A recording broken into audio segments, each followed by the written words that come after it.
লাইলাতুন নিসফি মিন শাবান প্রচলিত শবে বরাত উপলক্ষে আমাদের করণীয় কি? বিশেষ করে এই রাতে মসজিদে ওয়াজ মাহফিল, দোয়া দরুদ, ইবাদত বন্দেগী এবং নানা ধরনের খানাদানার আয়োজন করা হয়। কোরআন সুন্নাহর আলোকে এগুলো ঠিক কিনা জানালে উপকৃত হব। ভাইরা আমার, লাইলাতুন নিসফি মিন শাবান যেটাকে আমরা শবে বরাত বলি, এই লাইলাতুন নিসফি মিন শাবানে আল্লাহ তাআলা হিংসুক এবং মুশরিক ছাড়া বাকি মানুষদেরকে, বাকি মুসলমানদেরকে আল্লাহ তাআলা সাধারণ ক্ষমা ঘোষণা করেন মর্মে একটা হাদিস আছে। এছাড়া আরো বেশ কিছু হাদিস আছে যেগুলোর কোনো না অনেকগুলো সনদের মধ্যে কিছুটা দুর্বলতা আছে, কিন্তু মোটের পরে এ রাতের ফজিলত সুসাব্যস্ত এবং প্রমাণিত। কিন্তু এর মানে এই নয় যে এই রাতকে কেন্দ্র করে আমরা যা করি আমাদের দেশে তার সব সঠিক। আমাদের দেশে লাইলাতুল বরাতে মানুষের যে ভিড় মসজিদগুলোতে, এটা তো ভালো জিনিস যে মানুষ মসজিদে আসছে, কিন্তু অন্যদিন না এসে এই রাতে বেশি আসার কারণটা কি? লাইলাতুল কদর বেশি ফজিলতপূর্ণ নাকি এই রাত বেশি ফজিলতপূর্ণ? লাইলাতুল কদরের সাথে কোনো তুলনা চলবে? সেই রাতে মানুষ কি এত বেশি ইবাদতের চেষ্টা করে? তাহলে এই রাতে এত বেশি চেষ্টার রহস্যটা কোথায়? রহস্য হলো আমাদের দেশে মানুষ মনে করে যে এই রাতে ভাগ্য ঠিক হয়, অতএব সারা বছর যাই করি না করি এই একটা রাত মসজিদে গিয়া আল্লাহ বিল্লাহ করে যদি সারা বছরের ভাগ্যটা ঠিকঠাক করা যায়, এরপর আর মসজিদে যায় কেনা। এই চালাকি করলে কি ভাগ্য ঠিক হয়ে যাবে? ভাইরা আমার, লাইলাতুন নিসফি মিন শাবানকে কেন্দ্র করে বহুবিধ বিদআত, বহুবিধ বাড়াবাড়ি, বহুবিধ কুসংস্কার আমাদের সমাজে আছে। এক সময় তো প্রচুর পরিমাণ পটকা ফুটাফাটি চলতো। আলহামদুলিল্লাহ, প্রশাসনের ভাইয়েরা প্রতি বছর নিষেধাজ্ঞা আরোপ করেন এবং এটা অনেকটা কমেছে, যেটা আমাদের নিরাপত্তা হুমকির মধ্যে আমাদেরকে ফেলে। দিনের নামে আমরা কখনো সেগুলো করতে পারি না। অনেক মসজিদে আলোকসজ্জা করা হয়। আলোকসজ্জা তো আপনি এমনিই করেন সারা বছর, কিন্তু এই রাতকে কেন্দ্র করে আলাদা করে আলোকসজ্জা করা, এই রাতকে কেন্দ্র করে ওই যে হালুয়া রুটি খাওয়ার একটা ব্যাপার এখনো আমাদের দেশে কোথাও কোথাও আছে। অনেকে মনে করে নবীজির দাঁত মোবারক শহীদ হয়েছেন উহুদের ময়দানে, তো তিনি হালুয়া খাইছেন, সেজন্য আমরা ভালো দাঁতে হালুয়া খাই। নবীজির দাঁত ভাঙে হালুয়া খাইছেন, আমাদের আস্ত দাঁতে আমরা কি খাই? হালুয়া খাই। আপনার বাপের ঠ্যাং ভেঙে গেছে, উনি একটা লাঠি দিয়া খোড়ায় খোড়ায় হাঁটে, আপনার আস্ত ভালো দুইটা ঠ্যাং আছে, আপনি বাপের মহব্বতে বলছেন বাবা তোমার পাওটা ভেঙে গেছে, সেই মহব্বতে আমি আমার ভালো পাও নিয়ে লাঠি দিয়ে আমি খোড়ায় খোড়ায় হাঁটতেছি। কি বলেন? বাপ খুশি হবে? খুশি হবে? বলবে এটা তো বেয়াদবি, তামাশা করতেছ আমার সাথে, আমার ভেঙাইতেছ। নবীজি সাল্লাল্লাহু আলাইহি সাল্লাম দাঁত মোবারক শহীদ হয়েছে বাতিলের বিরুদ্ধে জিহাদ করতে গিয়ে। আপনি বাতিলের সাথে আঁতাত করবেন আর হালুয়া খায়া নবীজির সুন্নাত আদায় করবেন, এর চেয়ে বড় হাস্যকর জিনিস আর হতে পারে না। অতএব সব ধরনের বাড়াবাড়ি কুসংস্কার আমাদের বন্ধ করতে হবে। এমনকি এই রাত উপলক্ষে মসজিদে দোয়া দরুদের জন্য সমবেত হওয়া, এ রাতে মানুষকে ডাকাডাকি করে একেবারে এই রাতের ফজিলতের জন্য মসজিদে সবাই একত্র হওয়াকে যারা জরুরি মনে করেন তারাও ভুলের মধ্যে আছেন।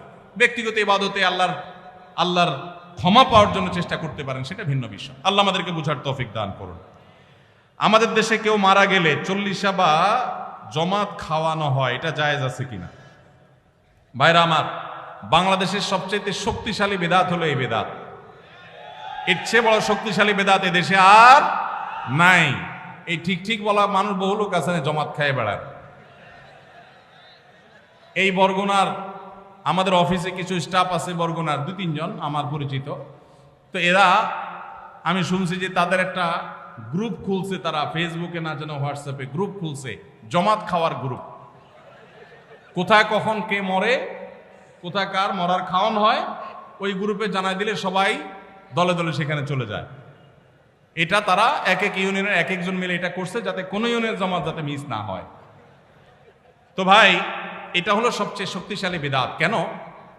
আমি একটা কথা প্রায় বলি, আপনি গুগলে গিয়ে, সবার হাতে হাতে এখন আজকাল মোবাইল আছে, স্মার্টফোন আছে, গুগলে গিয়া শ্রাদ্ধ লিখে সার্চ দিবেন, তালিব্যস রফালা আকার দয়ের পিঠে বড় ধ, শ্রাদ্ধ। শ্রাদ্ধ লিখে যদি আপনি সার্চ দেন, আপনি দেখবেন সার্চের যে রেজাল্ট আসবে আপনার চোখ খুলে দিবে। কি? হিন্দুদের মধ্যে একটা ধারণা আছে, সেটা হলো যদি কোনো মানুষ মারা যায়, তার মৃত্যুর পর এলাকাবাসী আত্মীয় স্বজন সবাইকে দাওয়াত দিয়ে না খাওয়ানো হলে ওই লোক স্বর্গে সোনা দানা পায়, খাওন পায় না, সে না খায় কষ্ট করে।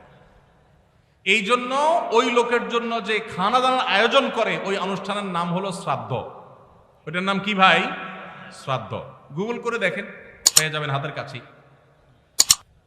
আমাদের সাবকন্টিনেন্টে যেহেতু হিন্দু ভাইদের সাথে আমাদের সামাজিক সহাবস্থান আছে, তারা তাদের ধর্ম পালন করেন, আমি তাওহীদবাদী, আমি ইমানদার, সেই জায়গা থেকে আমি শিরকে আল্লাহর নিকট সবচেয়ে অপরাধ মনে করে বাঁচার চেষ্টা করি, কিন্তু তারটা তিনি করেন, তারটা তিনি করে, এটা তার ব্যাপার। কিন্তু তাদের সাথে মিশার ফলে তাদের অনেক সংস্কৃতি আমাদের মুসলমানদের মধ্যে চলে আসছে, আমরা টেরও পাই নাই। এই যে মানুষ মারা যাওয়ার পরে যে খাওয়ার অনুষ্ঠান মৃত ব্যক্তির ওয়ারিসদের উপরে চাপানো হয়, এটা ওই শ্রাদ্ধ থেকে এসেছে, এটা ইসলামে নাই। ইসলামে আছে উল্টাটা। উল্টা কি? একটা মানুষ মারা গেছেন, নবী সাল্লাল্লাহু আলাইহি সাল্লাম বলেছেন অমুক মারা গেছেন, তার পরিবারের লোকদের জন্য তোমরা খাবারের ব্যবস্থা করো। কেন? কারণ তাদের রান্না করার মতো মানসিক অবস্থা নাই। আমরাও সেটা করি, অবশ্য আপনারাও করেন।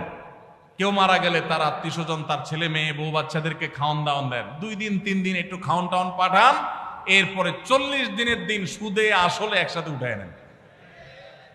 কি বলেন? খাবার পাঠান গামলায় করে একটু, আর খাওয়ার সময় গোটা গরুটা খেয়ে ফেলেন এলাকার মানুষ।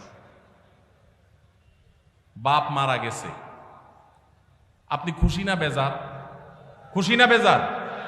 আপনার মা মারা গেছে, আপনি খুশি না বেজার? যদি বেজার হন, খাওয়ানোর যত অপশন আছে, খাওয়ানোর যত উপলক্ষ আছে মানুষ খাওয়ানোর, এটা খুশি হয়ে না বেজার হইয়া? যেমন মানুষ বিয়ে করছে, খুশির চোটে অলিমা খাওয়ায়, এটা সুন্নাত। কারোর বাচ্চা হয়েছে, খুশি, এজন্য সে আকিকা খাওয়ায়। কারোর ছেলেটা পাস করছে, সে খুশি হয়েছে, এজন্য সে আটার দলা খাওয়ায়, মিষ্টি খাওয়ায়। কিন্তু আপনার বাবা মারা গেছে, আপনার তো মনের কষ্ট। আপনি যেভাবে জিয়াফত দিচ্ছেন, আপনি যেভাবে মেজবানি খাওয়াচ্ছেন, এটা দেখে তো মনে হচ্ছে আপনি অনেক খুশি যে বাপটা চলে গেছে, এখন জমি জমার ভাগযোগগুলো আমরা পাবো, এই উসিলা সবারে খাওয়াই। আল্লাহ আমাদেরকে হেদায়েত দান করুন।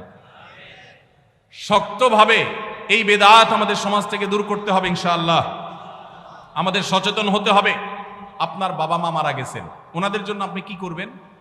দোয়া করবেন, ইস্তেগফার করবেন, চোখের পানি ফেলবেন, দান সাদাকা করবেন।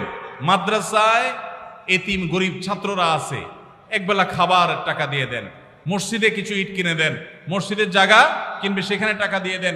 একজন গরিব মানুষকে কিছু টাকা দিয়ে দেন। মুর্দার তরফ থেকে সাদাকা করলে তার সব মুর্দা পায়, সেটা আপনি করেন। কিন্তু এই যে অন্য ধর্মের মানুষদের মতো করে খাবার অনুষ্ঠান যেটা করছেন, এটা সুন্নাহর খেলাফ। সুন্নাহ হলো মৃত ব্যক্তির পরিবারকে খাওয়ানো, তাদের কাছ থেকে খাওয়াটা সুন্নাত নয়। আল্লাহ আমাদেরকে বুঝার তৌফিক দান করুন। মুশকিল হলো এটা যদি আপনি না করেন, আজকের ওয়াজ শোনার পর এলাকাবাসী বলবে অমুক লোকটা মারা গেছে, কি ছেলে মেয়ে রেখে গেছে, কারো একটা হাত ধোয়াইলো না। বলবে কি না বলেন? কেন আপনার হাত আরেকজন ধোয়াইতে হবে? আপনার হাত কি লুলা হয়ে গেছে? হ্যাঁ, আরেকজন হাত ধোয়াইতে হবে, নিজের হাত নিজে ধুতে পারেন না? হাত ধোয়ানো মানে খাওয়ান আর কি, তাই না? এলাকাবাসী বহু কিছু বলবে, কিন্তু আপনি অটল থাকবেন যে আমি ইনশাআল্লাহ এগুলা করব, আমার বাবার জন্য, মায়ের জন্য যেটা করলে সওয়াব হবে সেটা আমি করব।